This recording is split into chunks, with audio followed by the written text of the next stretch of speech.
How Deathworlder Cadets ended a century-long alien siege in just 20 minutes. The siege that defined the galaxy. The TR-9 system had known nothing but war for over a century. A siege that had once been called the Eternal Standoff now seemed destined to never end. The Maker, an insectoid alien species with towering high ships, had blockaded the system for over 100 years, encircling the planetary defenses of the Korea Coalition, a loose alliance of alien races who, together, had fought tooth and nail just to survive.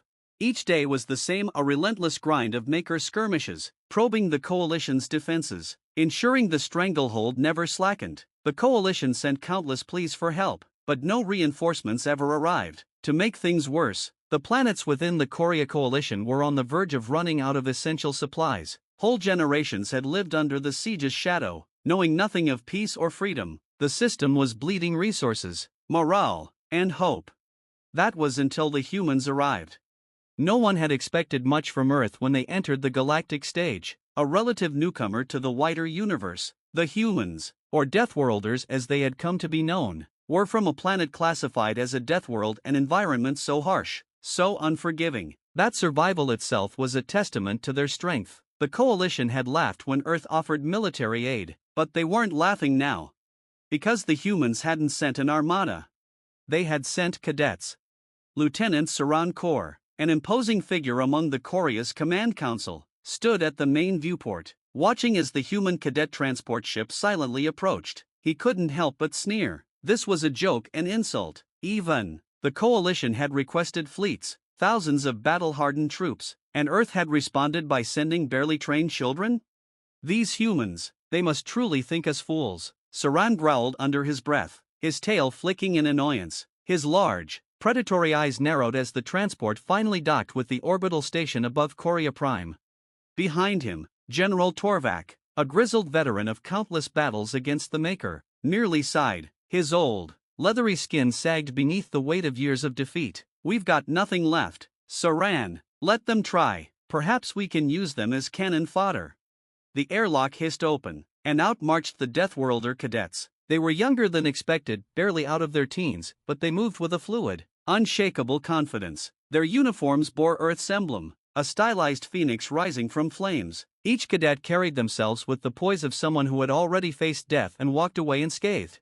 At the head of the group was Cadet Captain Zara Voss, a short, dark-haired woman with sharp, calculating eyes that seemed to scan the room as if she were assessing every potential threat, every opportunity. She saluted crisply to the Coalition officers, her voice steady.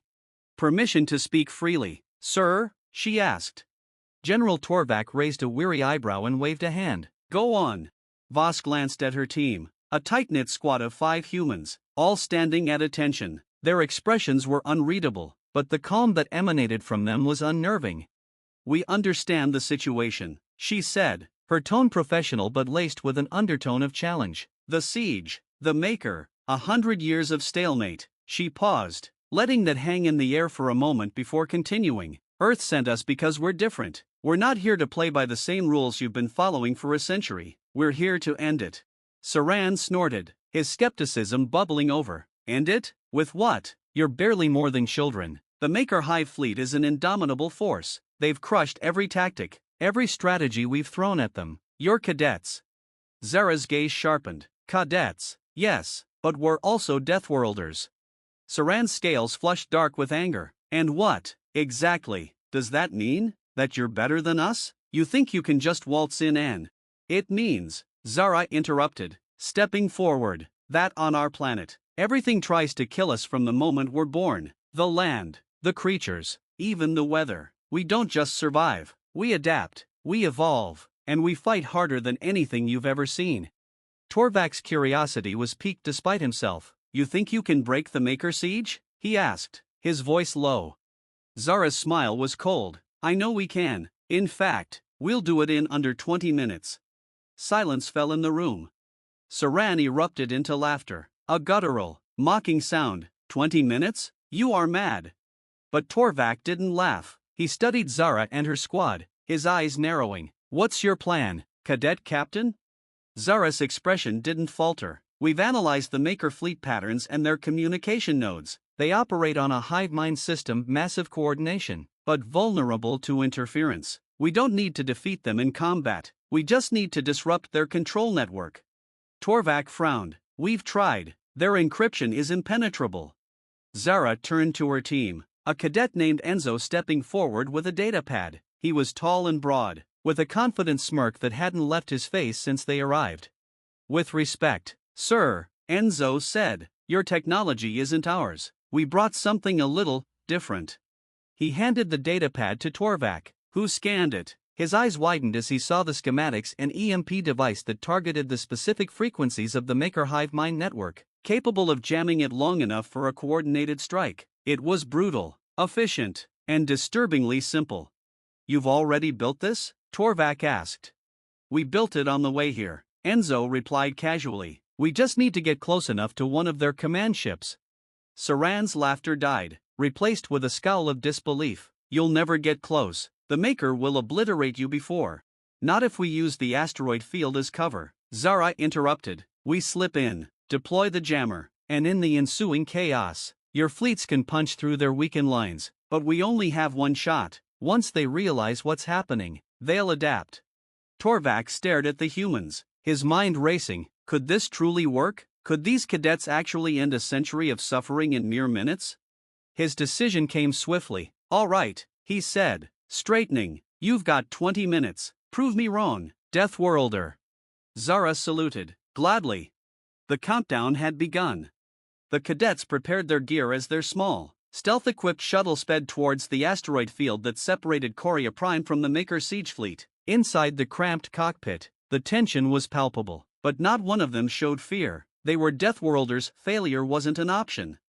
Zara glanced out at the dark expanse of space, the silhouette of the hive ships looming in the distance. This was it, the mission that would define them, and perhaps, the future of the entire galaxy. And the galaxy would soon learn that Deathworlders didn't follow the rules. They rewrote them. Into the maw of the beast, the shuttle cut through the darkness of space like a silent predator, hugging the asteroid field that drifted between Coria Prime and the Maker fleet. Inside the cockpit, Cadet Captain Zara Voss sat motionless, her sharp gaze fixed on the alien ships in the distance. The tension in the small, cramped space was thick, but it was the focused kind of tension, the kind that thrived in moments before battle. These were humans from a death world. They didn't fear the Void or the Maker, they simply calculated how best to destroy them. Enzo, the team's tech specialist, was monitoring the feed from the ship's scanners. His hands moved deftly over the controls, adjusting the stealth systems and scanning for any signs that the Maker had detected them. So far, so good, he muttered. They've got no idea we're coming. Beside him, Leah, a wiry cadet with a sharp tongue and even sharper reflexes, was preparing the EMP disruptor. The device, no larger than a backpack, pulsed softly with energy. Its power source was beyond anything the Coalition had ever seen, a product of Earth's unconventional approach to warfare. Leah's fingers moved quickly, checking every connection, every circuit. This had to work. If they failed, it wouldn't just be their lives lost, it would be the hopes of an entire star system crushed in an instant. Zara finally spoke, her voice steady and quiet. ETA? Enzo glanced at his display. We'll be in position in 3 minutes. The Maker haven't shifted their patrol routes. Same predictable movements.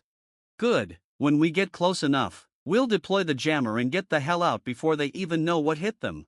Leah snorted, never looking up from her work. If we get out, these hive bastards aren't exactly forgiving. They won't have the chance to stop us, Zara replied, her tone cold. Stick to the plan. The Coalition fleet is counting on us to create the opening. No room for mistakes. Yeah, no pressure or anything, muttered Rourke, the team's demolitions expert. He was a broad-shouldered brute of a man, but his hands were deceptively nimble as he handled the precision charges that would make sure the EMP was properly placed. We only have to end a century-long siege in 20 minutes. Piece of cake.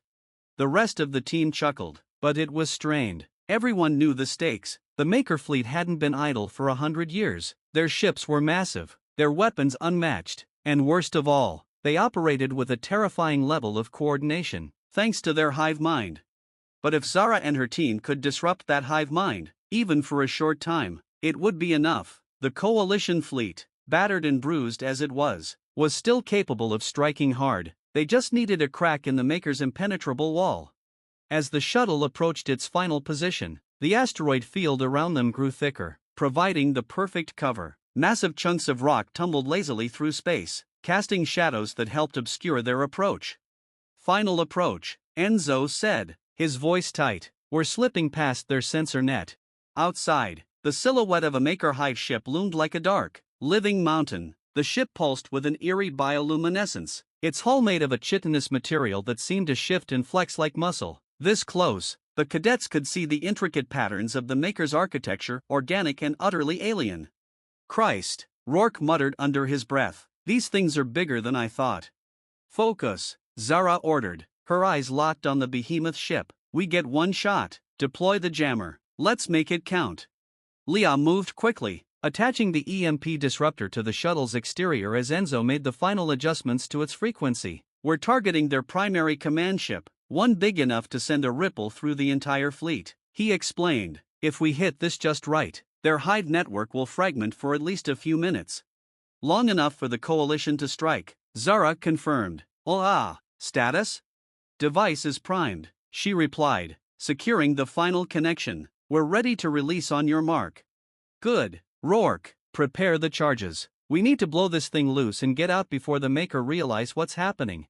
The shuttle edged closer to the hive ship, its massive bulk casting a deep shadow over them. The Maker patrols continued their mindless, repetitive routes, utterly unaware of the human shuttle sneaking into their midst. Zara felt her heart race, but she kept her breathing steady. This was the kind of moment Deathworlders thrived on, the adrenaline of the impossible, the rush of doing what no one else could. Enzo, execute the release.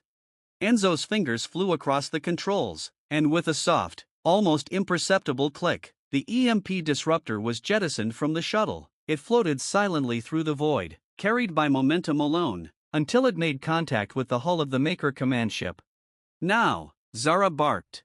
Rourke detonated the precision charges, and the disruptor burrowed itself into the Maker's organic hull. In an instant, the device activated, sending out a pulse of electromagnetic energy specifically calibrated to scramble the Maker's hive network. For a few heartbeats, nothing happened. The silence stretched out in the shuttle, oppressive and thick. Then, the chaos began. The hive ship lurched violently as the EMP pulse rippled through its systems. The bioluminescent glow flickered and dimmed. In the distance, other Maker ships began to react, their movements becoming erratic. Patrol patterns broke down. Ships collided with one another as their coordination faltered.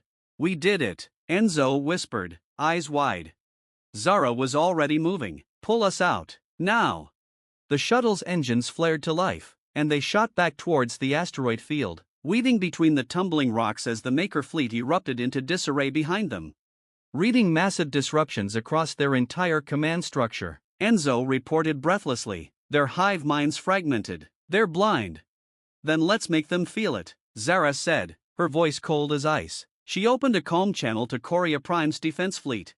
This is Cadet Captain Zara Voss of Earth. The Maker hive mind is down. You have your opening. Hit them hard.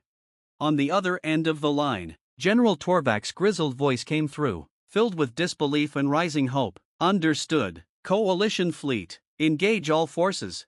From the surface of Coria Prime, the battered remnants of the Coalition Navy roared into life. Ships that had been grounded for decades lifted off, hurtling toward the fractured Maker fleet. What had once been an impenetrable blockade was now a shattered mess of confused alien vessels, desperately trying to re-establish their hive connection.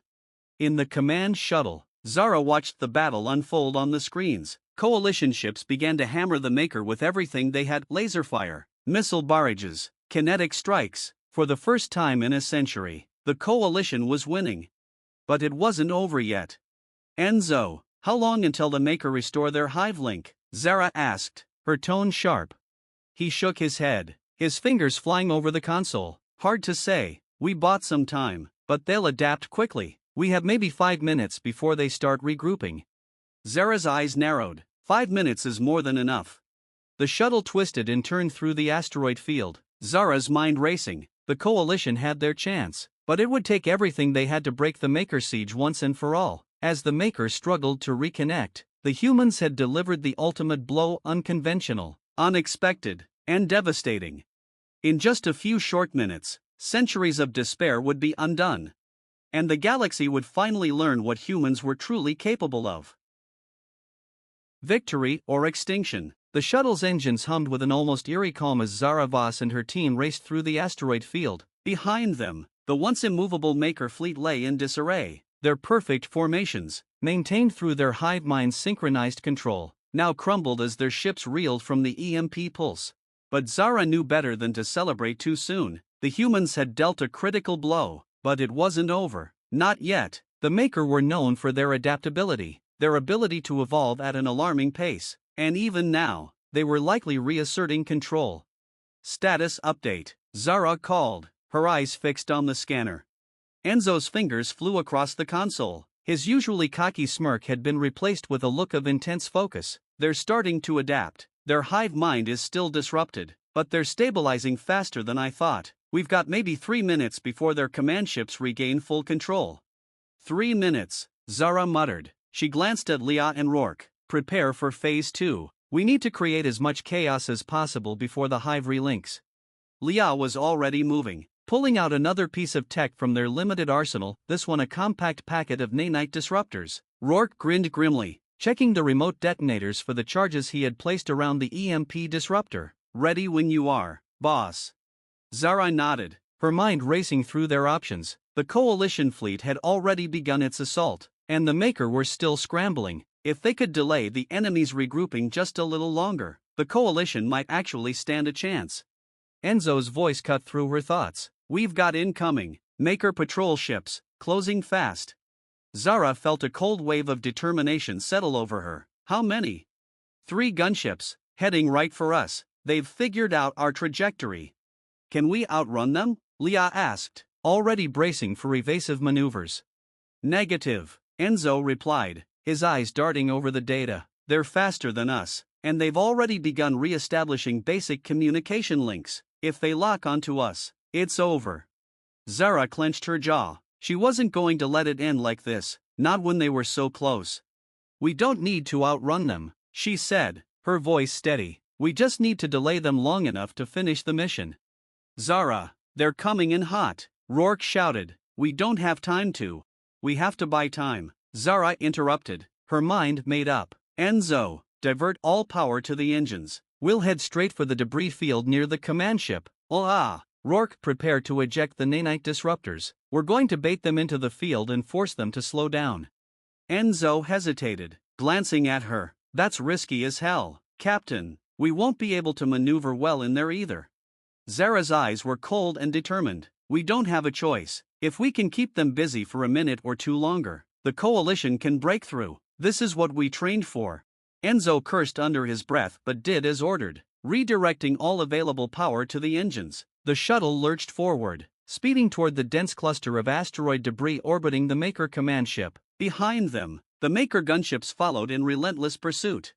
As the shuttle dove into the chaotic field of floating rock and metallic debris, the enemy ships hesitated for only a moment before giving chase. Zara's fingers gripped the edge of her seat as the shuttle weaved through the obstacles, the walls vibrating with the strain of rapid maneuvers.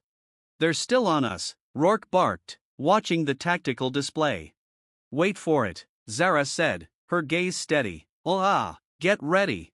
The first Maker gunship fired, sending a barrage of plasma bolts streaking through space. The energy blasts narrowly missed the shuttle, exploding against a nearby asteroid in a shower of molten rock. Now, Zara shouted. Leah hit the eject button, sending the nanite disruptors flying out behind them. The small, nearly invisible packets scattered through the debris field, and within moments, the nanites began spreading, latching onto the Maker ship's hulls like a swarm of microscopic saboteurs.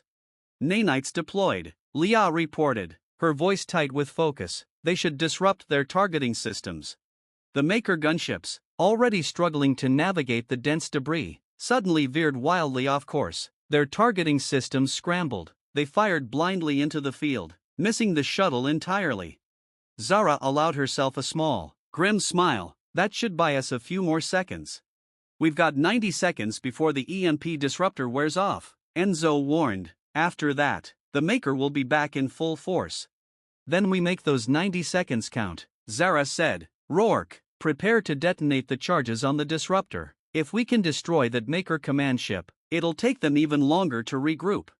Rourke's fingers hovered over the detonator. Ready when you are, Captain. Zara stared at the display, watching as the coalition fleet pressed its advantage. They were hitting the Maker hard, but without the command ship's destruction, the enemy would recover. This was their moment, the only chance they'd get. Do it! Rourke slammed the detonator, and in the distance, a series of brilliant explosions ripped through the Maker command ship. The EMP disruptor, along with the carefully placed charges, detonated in a cascade of destruction. The command ship, the nerve center of the Maker fleet's hive mind, began to break apart, its organic hull tearing open as internal systems overloaded. For a few heart-stopping moments, there was silence. Then, the Maker fleet shuddered as the full force of the command ship's destruction rippled through their hive mind. Ships that had been slowly regaining coordination now faltered once more, their movements becoming erratic and disorganized. They're collapsing, Enzo shouted, eyes wide with disbelief. The whole fleet is breaking down. Zara let out a breath she hadn't realized she was holding. We did it. The coalition fleet, sensing victory within their grasp, surged forward, unleashing a full-scale assault on the disoriented Maker ships. Fighters swarmed through the gaps in the enemy's lines, bombers targeted their weakened defenses, and capital ships rained fire down on the remnants of the once mighty Maker blockade. But it wasn't over yet. They're still sending reinforcements from the outer system, Enzo warned. We've destabilized them, but if we don't press the advantage now, we're not done, Zara said, her voice steely. We'll make sure the coalition finishes this.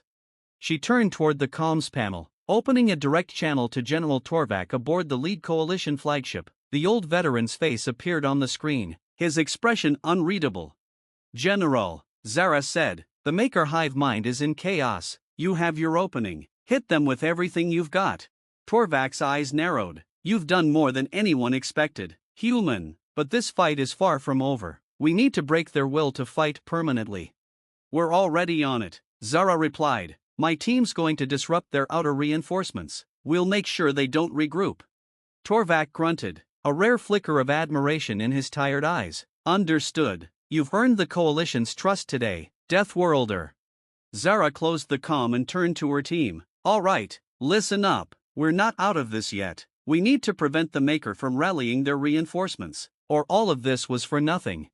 Enzo grinned, his cocky attitude returning. You had me worried for a second there, Captain, but now I'm starting to think we can actually pull this off. Rourke chuckled darkly. We just took out a Maker command ship. I'm ready for whatever they throw at us. Leah smirked. Let's give them something to remember. Zara's heart swelled with pride. Her team, her Deathworlders, had proven themselves in the fires of combat, but they weren't finished yet. The galaxy would know what humans were capable of. And they would end this century-long siege once and for all. The final gambit. The Maker reinforcements were on their way. Vast swarms of bioorganic ships that stretched across the outer system like a plague descending on Coria Prime. Zara Voss knew they couldn't let those ships arrive in full force. The coalition had won the critical moment. But the battle wasn't over until the Maker were crushed beyond recovery. Enzo, Zara said, her voice calm but carrying the urgency of the situation. How long until the reinforcements reach the inner system? Enzo ran the calculations, his face set with grim focus. 15 minutes, tops. They'll be here soon, and from the looks of it, they've already adapted to the EMP disruption. We're out of tricks. Zara's mind raced. She stared at the tactical map, watching as the enemy reinforcements moved like a wave toward the remnants of their fleet. If the reinforcements arrived in force, they'd have a fresh hive mind network to re-establish control. The coalition might not survive another protracted fight, not after throwing everything they had into this push. We need to cut them off, she muttered, eyes narrowing. If we can destroy their forward scouts before they link up with the main reinforcements, it'll buy us time. We have to shatter their chain of command one more time. Rourke's voice rumbled from behind her. You want us to take out their scouts? With what? We've used up half our payload.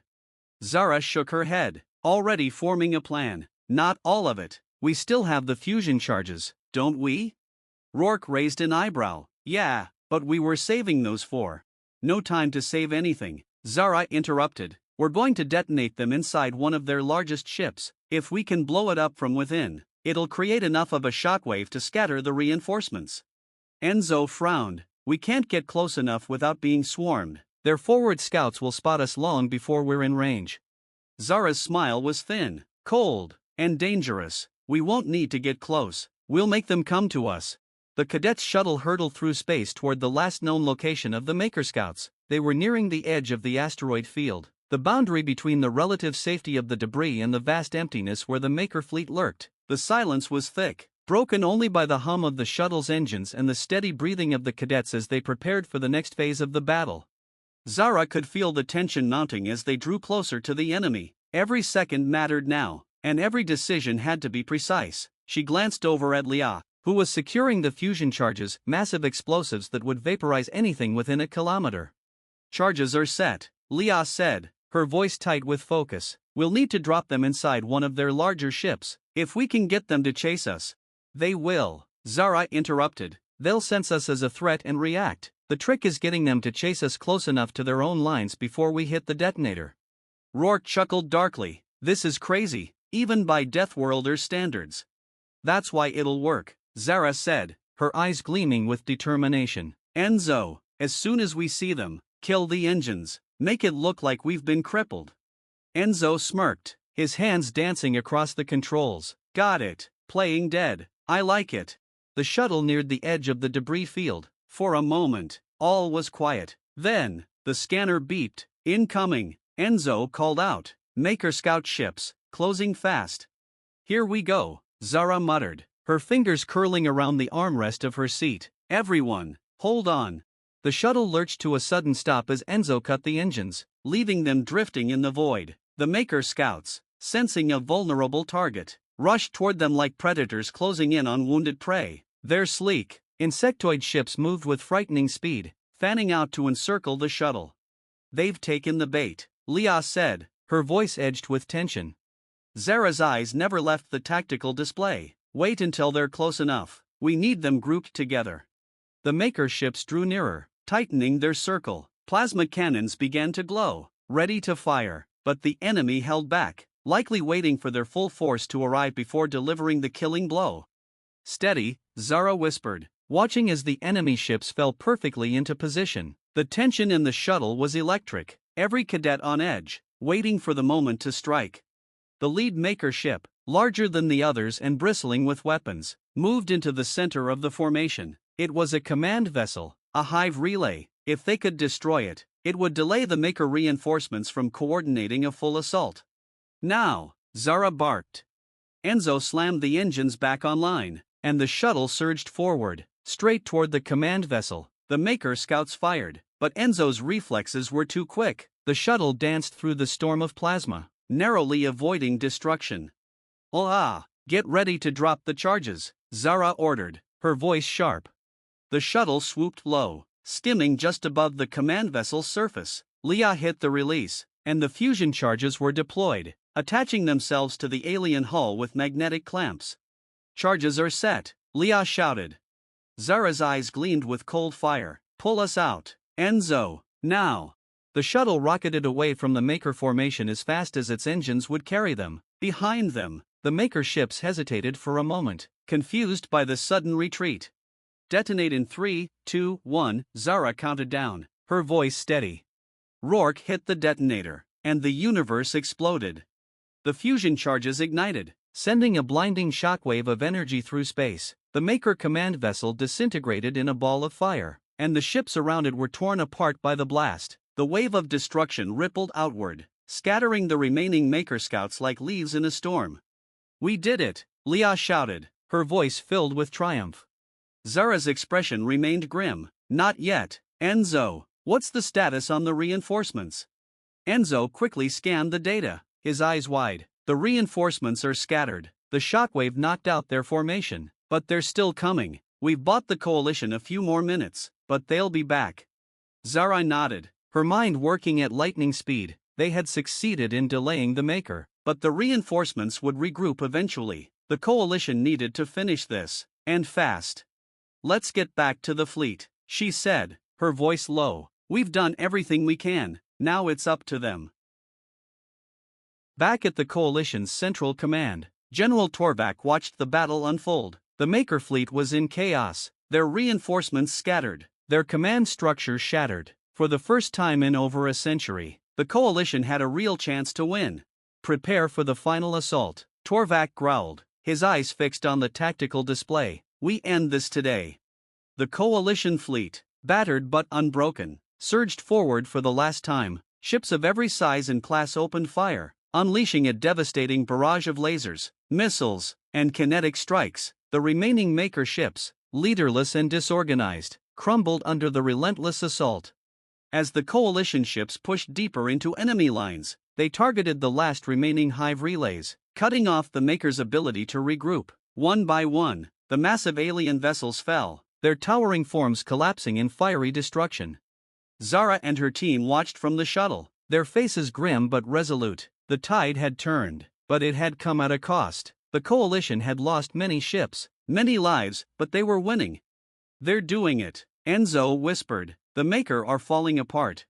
Rourke nodded, his expression hard. About damn time. Zara's gaze remained fixed on the battle. Let's hope they finish the job. Hours later, the final Maker ship was destroyed, and the once impenetrable siege of Coria Prime was over. The coalition had won.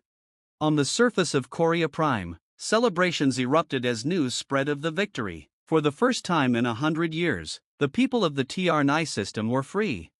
Zara and her team stood on the coalition flagship's bridge, watching the aftermath of the battle on the viewscreens. General Torvak approached them, his eyes gleaming with respect.